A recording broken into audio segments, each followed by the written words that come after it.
Netanyahu, you can hide. Trump, you cannot hide.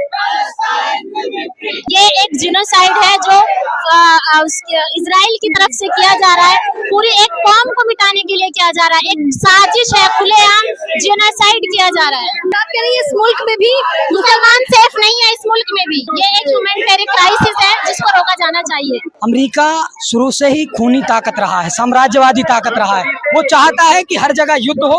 जिस तरह से गाजा में नरसंहार पूरा जेनोसाइड चल रहा है, तो एक टेररिस्ट स्टेट ही इस तरह से कर सकता भी है। वो लोग सवाल ये पूछ रहे हैं कि आप लोग पुलवामा के टाइम पे कहाँ थे? ये सब प्रोटेस्ट तब क्यों नहीं होते हैं जब आप लोग पाकिस्तान, जब ये कश्मीर में अटैक होते हैं? आप लोग पाकिस्तानी लोग यहाँ पे क्या कर रहे हैं? बार बार क्यों प्रोटेस्ट करने आ जाते हैं? मुस्कान ज्योति और आप देख रहे हैं उल्टा चश्मा यूसी। इजराइल और ईरान में जिस प्रकार से लगातार युद्ध हो रहा है और यहाँ पर भी नारे लगाए जा रहे हैं जो अमेरिका का यार है, गद्दार है, गद्दार है। इसी तौर पर तस्वीरें देख सकते हैं कि इंकलाब आएगा और आपको याद होगा कि किस प्रकार से फलस्तीन में जो हुआ उसे तबाह करने का प्रयास किया गया, उसके खिलाफ भी ये लोग एकजुट है। सीधे तौर पर ये तस्वीरें आप देख सकते हैं जो यहाँ पर स्टैंड है, trust is on the side of oppressed. सीधे तौर पर लोगों से बातचीत करने में क्या कुछ कहना चाहेंगे आप? जी, फलस्तीन के समर्थन में है आप और हम फलस्तीन के समर्थन में जो ये एक जिनोसाइड है जो इजराइल की तरफ से किया जा रहा है। पूरी एक कौम को मिटाने के लिए किया जा रहा है। एक साजिश है, खुलेआम जिनोसाइड किया जा रहा है। हमेशा ऐसे ही होता है कि मुसलमानों का खून किया जाता है। तो अगर मोदी जी डोनाल्ड ट्रंप के साथ है तो इसका ये मतलब थोड़ी है कि वो मुसलमानों के साथ है। मोदी जी तो खुद ही अपने देश में मुसलमानों के लिए वो कर रहे हैं। सही नहीं है मुसलमानों के साथ। आप कह रही है इस मुल्क में भी मुसलमान सेफ नहीं है। इस मुल्क में भी जी शहादत दी है मुसलमानों ने, बावजूद इसके सेफ नहीं है। आप कह रहे हैं मुसलमान सेफ है। सब देखिए, अब CNRC था, मुसलमानों के खिलाफ है। वक्फ बिल है, वो मुसलमानों के खिलाफ। मुसलमान खुद इस देश में अपने लिए सेफ नहीं फील करता। तो क्या कुछ चाहेंगे अब आप लोग? क्या मांगे आप? हम अभी फिलहाल जो यहाँ पे प्रोटेस्ट हो रहा है वो फलस्तीन के लिए हो रहा है, तो अभी हम वही कर रहे हैं। फलस्तीन के लिए क्या मतलब, क्या न्याय दिलाना की मांग कर रहे हैं? उसके लिए खड़े हैं, न्याय मिले, नरसंहार बंद हो, जेनोसाइड कम हो, बंद हो, और ये जो गाजा में जेनोसाइड हो रहा है उसको रोका जाए। ये एक ह्यूमैनिटेरियन क्राइसिस है जिसको रोका जाना चाहिए। अमेरिका ने तो खुला समर्थन कर दिया है इजराइल का। अमेरिका शुरू से ही खूनी ताकत रहा है, साम्राज्यवादी ताकत रहा है। वो चाहता है कि हर जगह युद्ध हो। वो चाहता नहीं है कि दुनिया युद्ध से बाहर निकले। उसको सिर्फ अपना मुनाफा चाहिए। वो उसको हथियार बेचने हैं जो वो बेच रहा है इजराइल को, और इजराइल वही हथियार यूज कर रहा है बच्चों को कत्ल करने में, नरसंहार करने में। बताइए, सालों से चल रहा था फिलिस्तीन पे अत्याचार, आप क्या उसके समर्थन में? हम शुरू से ही फलस्तीन पर जो अत्याचार हो रहा है, जो उनकी जमीन है, हम चाहते हैं उनकी जमीन उन्हें वापस लौटाई जाए। आप किसी पर कैसे आप घुसपैठ कर सकते हैं? घुसपैठ है इजराइल की।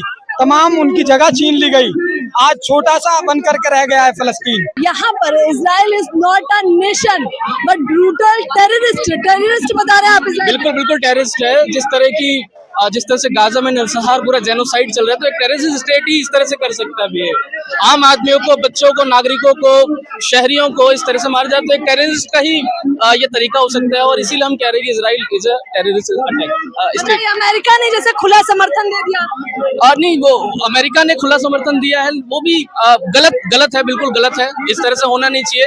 जो एक जेनोसाइड करने वाला स्टेट है और जिस तरह से वो कर रहा है उसका बिल्कुल भी जिस प्रकार से अमेरिका जो है अपने आप को जो है मानवता का एक तरह से वो बताता है कि रक्षक है, तो इस तरह की हरकत बिल्कुल भी ठीक नहीं है। अमेरिका बिल्कुल गलत है। आप लोग क्या करेंगे अब?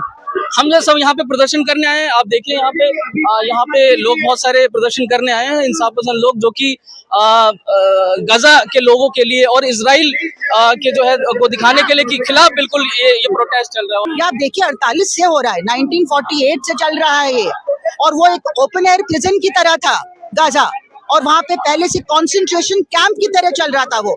तो वहाँ के लोगों ने जो रिबेल किया, मैं नहीं मानती कि कोई भी इनोसेंट आदमी को मारना चाहिए, लेकिन आप समझिए कि क्या मेंटालिटी होगी वहाँ पे जब एक देश इतने दिनों से वहाँ पे कैद है और उनके ऊपर सीज है, उनको खाने पीने की, चलने फिरने की और जो काम करने की सहूलियत नहीं है।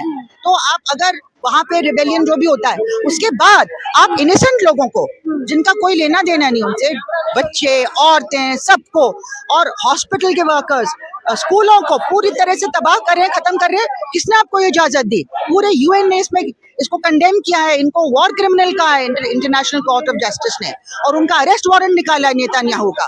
हम हमेशा ये साम्राज्यवादी ताकतों के खिलाफ रहे हैं, क्योंकि हम खुद भी गुलाम देश थे एक जमाने में, और ये सारे देशों ने हमारा साथ दिया था, है ना। और हमने जैसे कि साउथ अफ्रीका में क्यों साथ दिया? वहां पर भी तो बड़ी ताकतवर सरकार थी, मंडेला का साथ दिया था हमने। हर देश में जो आजादी की लड़ाई लड़ रही थी, चाहे वो आयरलैंड हो, चाहे कोई भी देश हो, हमने उनका साथ दिया है।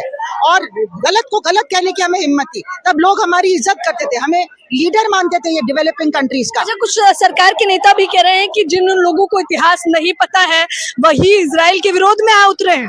उनको खुद इतिहास नहीं पता है, वो तो व्हाट्सएप इतिहास लिखते हैं, वो तो इतिहास की किताबें बदलने में लगे हैं। जो दुनिया में माना हुआ इतिहास है उसको उलट के ही अपना इतिहास बनाना चाहते हैं। इन्होंने कौन सा आजादी के आंदोलन में भाग लिया था? इसको छुपाने के लिए इतिहास बदलना चाहते हैं। एक नाम बता दीजिए, कोई नाम नहीं इनके पास। सरदार पटेल की बात करते हैं तो कांग्रेस के आदमी थे जिन्होंने कहा था कि इनको तो जेल में डाल देना, इनको बैन कर दिया था इन्होंने आरएसएस को।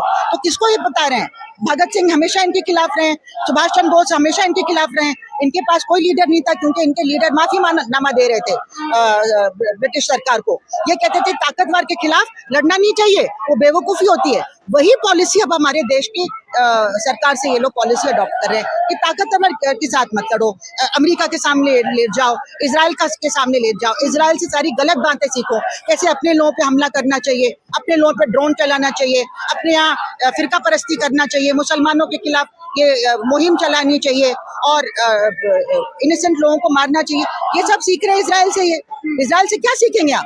कह रहे हैं अपने देश के लोगों को इस प्रकार से प्रदर्शन नहीं करना चाहिए, चुप रहना चाहिए, सरकार बोलेगी तब बोलो। प्रदर्शन चल रहा है, और ये मुसलमान, हिंदू और जू की बात नहीं है। मुसलमान देश तब एकदम अपना दुम लग्गू बने हुए हैं ईरान के अलावा। तभी तो ईरान को खत्म करना था।